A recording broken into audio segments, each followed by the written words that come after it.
Et puis, il y a eu un mouvement qui s'est fait. Et des milliers, des dizaines de milliers de personnes ont répondu. Parce que il y a eu quoi? Il y a eu à un moment donné quelque chose. Eh bien, on ne pouvait pas voir son père, ou sa mère, ou ses proches, ou sa grand-mère, etc. On ne pouvait pas littéralement les voir avant qu'ils ne partent. On ne pouvait même pas voir leur tête. On en a parlé, on va en reparler, mais surtout, avec Stéphanie Bataille et Laurent Frémont, on va parler de ce qui passe aujourd'hui, parce qu'eux n'en sont pas restés là. Ils ont dit on ne peut pas ne pas réagir, pas seulement pour eux et pour ce qui s'est passé pour elle et eux et elle, lui, mais pour tout le monde. Stéphanie Bataille, où vous en êtes aujourd'hui avec Tenir ta main? Alors, on en est, ça fait 1 an qu'il y a eu le confinement. Avec Laurent Frémont, on s'est rencontrés et nous avons décidé de ne pas nous taire et surtout de porter haut et fort les paroles des familles qui n'avaient pas la possibilité de parler. Il faut savoir que les familles sont dans des états traumatiques, en état de choc. Ce qui s'est passé et ce qui se passe toujours, André, vous parliez au passé, ça continue. Et je pense que il ne faut pas que ça puisse continuer. Il faut dire stop. Ce qu'il se passe dans les EHPAD, donc je vais parler au présent, depuis 1 an, et dans les hôpitaux, c'est inhumain. C'est la fin d'une civilisation. De ne pas pouvoir aller visiter des proches qui sont malades, c'est inadmissible. C'est même inconcevable. Les personnes partent, donc du coup, se sentent abandonnées, sont dans une détresse terrible. En médecine, on appelle ça le glissement. Je vais être un tout petit peu plus poétique. J'appelle ça mourir de chagrin, mourir de tristesse.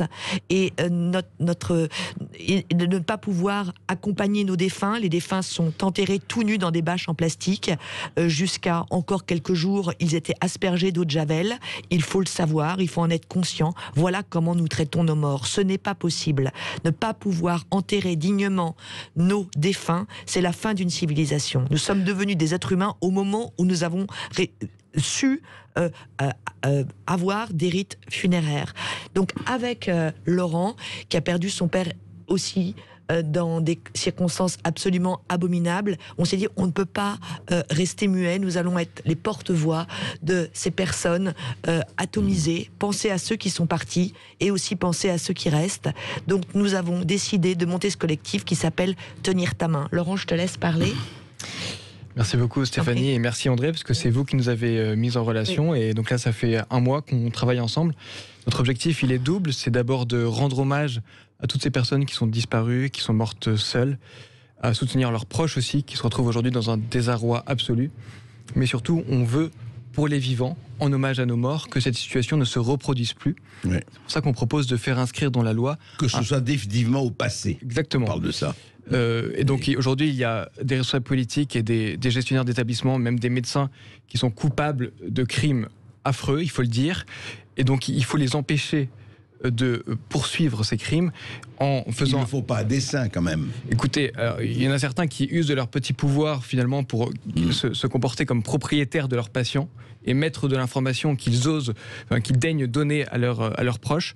Et donc pour les empêcher de sévir, il faut maintenant que la loi reconnaisse officiellement un droit de visite aux proches, pour que dans n'importe quelle circonstance, parce qu'apparemment cette épidémie a l'air de durer et les restrictions n'ont pas l'air de se lever, pour que dans n'importe quelle circonstance, à tout moment de l'hospitalisation, les proches puissent avoir accès à leurs patients. C'est une question d'humanité élémentaire, surtout à l'approche de la mort. Jamais, jamais dans l'histoire récente, dans nos sociétés dites éclairées, progressistes, on a laissé des gens partir seuls et on a empêché des gens de se recueillir à leur chevet.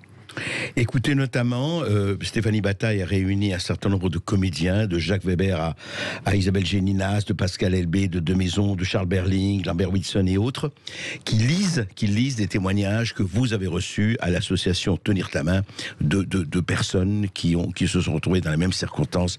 Écoutez Catherine Fro. Alice Palos, 19-03-1936, 29-03-2020. Hospitalisée le 10 mars 2020 suite à une chute, test Covid négatif à plusieurs reprises. Interdiction de la visiter. Elle a subi une intervention afin de lui poser un pacemaker. Fièvre et tout. Nouveau test Covid positif. Son état se dégrade, elle n'a plus la force de parler. Nous ne parvenons plus à l'apaiser à distance. Mise sous oxygène. Elle ne répond plus du tout. Son médecin est inquiète, m'explique qu'elle ne pourra pas aller en réanimation à cause de son âge. Elle n'est pas prioritaire et elle ne supporterait pas. Nos sentiments sont partagés entre l'angoisse de ne pouvoir la réconforter ni pouvoir la visiter et la peur de ce nouveau virus. Abrutis par la douleur et la peur, nous avons accepté l'inacceptable. Elle nous quittera dans la matinée du 29 mars. Seule. Consciencieuse et prévenante depuis quelques années, elle avait préparé une tenue pour son enterrement. Au cas où. Elle est partie nue dans un body bag. Elle est partie seule et humiliée. Elle est partie seule sans faire de bruit. Elle est partie seule et le deuil est impossible. La colère a fait place à l'angoisse. La colère a ravivé la tristesse. La Covid a emporté notre mère. L'hôpital a tué notre mère. Voilà. Catherine Frot, voilà un témoignage absolument. Les mots vraiment ne veulent rien dire dans ces cas-là. C'est terrifiant et à la fois, voilà, et c'est des milliers de personnes, effectivement, comme vous, comme moi, qui ont vu leurs parents comme ça partir et dans des circonstances assez inqualifiables, on peut le dire. Au fond. Donc votre combat, c'est d'obtenir véritablement, Stéphanie Bataille et Laurent Frémont, c'est d'obtenir véritablement ce droit permanent de visite. C'est-à-dire que quand quelqu'un rentre à l'hôpital proche, qu'on puisse aller effectivement le voir, qu'on ne puisse pas être empêché, qu'on ne puisse pas être vraiment interdit, quoi. Exactement, André, c'est ce qu'on demande, ce qui me paraît être le b.a.-ba. On ne rentre pas à l'hôpital, on ne doit pas y avoir d'incarcération. Je redonne cette phrase que on nous a dit à mon frère et à moi, qu'on verrait notre père au dernier moment, et cette phrase est récurrente. Il n'y a pas que nous qui l'avons entendue. Laurent l'a entendue. Des dizaines de milliers de familles l'ont entendue. Comment on peut accepter cette phrase ? D'où ça vient au dernier moment? Enfin, c'est inentendable. On ne peut pas baisser la tête et accepter l'inadmissible. Donc oui, notre but, c'est d'ouvrir, c'est que les hôpitaux soient toujours ouverts, maladie grave ou non, et s'habiller de telle façon que on ne puisse pas attraper le virus et le donner. Mais je pense que les familles sont assez respectueuses pour pouvoir se tenir convenablement auprès des patients. Mais il n'y a pas à couper de lien. Ce n'est pas possible, ce n'est pas entendable. Quand j'entends encore Jean Castex hier dit ben oui, c'est comme ça, les morts. Ce n'est pas une question de philosophie, c'est une question de bon sens. Mais vous vous rendez compte ? On annonce les morts tous les jours, on s'adapte, les gens s'adaptent à tous ces morts. C'est un avion qui s'écrase tous les jours et on doit dire c'est normal. Ce n'est pas normal. Et puis essayons de trouver un médicament qui soigne, parce que toutes ces polémiques sur les vaccins, évidemment, c'est encore autre chose. Je ne veux pas rentrer dans ce débat-là, mais essayons de soigner, de prendre soin des patients. D'accord. Essayons de traiter, tout à fait. Oui, Laurent Frémont. Oui, sachant que dans mon cas, comme dans celui de milliers d'autres Français, ce n'était même pas au dernier moment. Concrètement, nous avons confié mon père à ce service.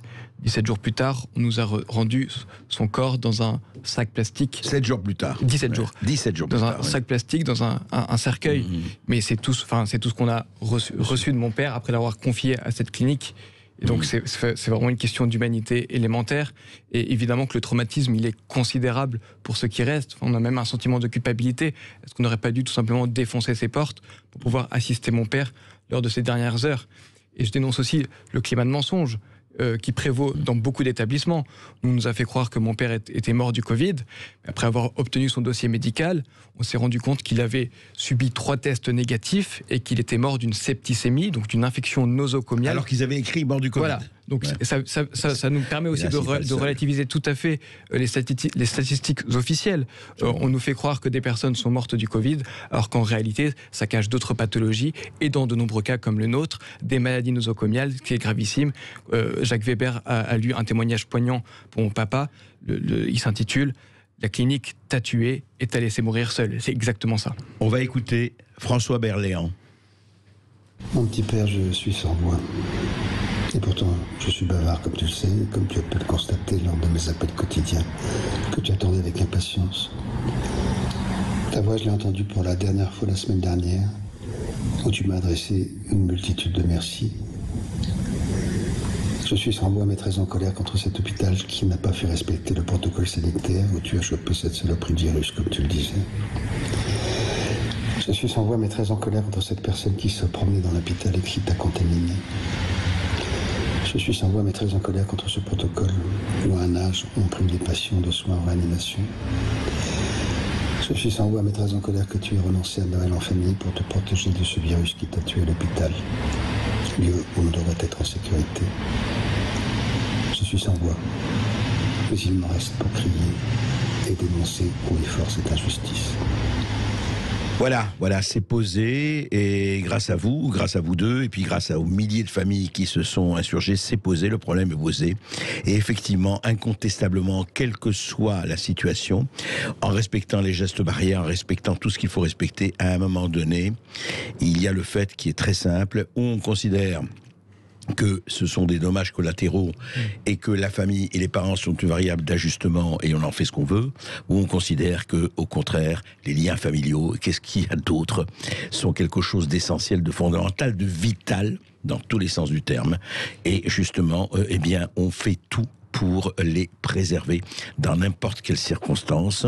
Quelquefois, c'est plus difficile que d'autres, mais en tout cas, ce n'est pas évitable, on ne peut pas faire semblant d'ignorer cela. Donc, le collectif Tenir ta main, on y adhère comment ? Alors voilà, je pense qu'après le temps de la sidération, de la colère, vient vraiment le temps de l'action. Et donc j'invite un maximum de personnes à adhérer à notre collectif Tenir ta main sur notre site tenirtamain.fr. L'enjeu, il est majeur. Si vous ne voulez pas mourir à l'hôpital, si vous voulez pouvoir accompagner vos proches, quelles que soient les circonstances sanitaires, il faut vraiment que la loi évolue. Il faut que les politiques s'emparent du sujet. On a pour l'instant un très bon accueil de la part de parlementaires, mais aucun signe de vie de la part du gouvernement, qui semble vraiment aux abonnés absents et plus prompt à restreindre nos libertés qu'à assurer nos droits fondamentaux. Donc il faut vraiment faire une pression maximale sur ce gouvernement pour qu'enfin il nous entende, qu'il entende la voix de toutes ces familles endeuillées, de tous ces proches qui ont perdu l'être cher dans la solitude la plus totale, et que la loi évolue pour qu'enfin ce droit de visite soit reconnu et qu'il puisse être opposés aux directeurs d'établissements qui voudraient fermer leurs portes. Et bien au-delà du Covid et de la pandémie, tout ça, que ce soit en toutes circonstances. Bien sûr, bien entendu. Oui, c'est indispensable. Il y a des gens qui ont eu des accidents de la route et qui ont attrapé le coronavirus à l'hôpital. C'est aussi un vrai problème. C'est que maintenant, ils ont déclaré le coronavirus comme une maladie nosocomiale. Il va falloir aussi revoir et repenser l'hôpital. Je pense qu'il va falloir réformer l'hôpital. Il y a énormément de travail. Il y a beaucoup de travail. Il y a énormément de travail. J'aimerais aussi remercier tous ces artistes qui ont répondu tout de suite oui pour lire ces témoignages. Ils l'ont fait en une journée. Ils se sont emparés de ces textes, bouleversés. Il y en a beaucoup qui m'ont appelé, enfin quasiment la totalité, en disant « J'ai honte, ça se passe comme ça dans notre pays, j'ai honte ». Et ce qui était beau aussi, ce sont ces femmes et ces hommes de culture. La culture est à l'arrêt. Au théâtre, au cinéma, on joue la mort. Et ils se sont sentis complètement investis d'une mission pour dire non, stop. Donc tous ces textes deviennent universels. Les histoires qui sont contées, qui sont lues, c'est votre histoire. Voilà, absolument. Et donc vous pouvez les lire, les écouter, les voir sur tenirtamain.fr. C'est bien ça. Merci Stéphanie Bataille, merci Laurent Frémaux, et on continue évidemment à vous suivre. Merci infiniment André, merci beaucoup. Merci. Vous avez entendu la terrible phrase de Catherine Fro, lue par Catherine Fro: l'hôpital a tué notre mère. Donc vous tous qui nous entendez, vous qui avez peut-être justement aussi perdu un proche, qui n'avez pas eu le droit de les visiter, vous qui vous sentez concernés par ce combat, vous retrouvez justement ce combat sur www.tenirtamain.fr et vous nous appelez aussi. Vous venez témoigner aussi ici au 0826 300 300.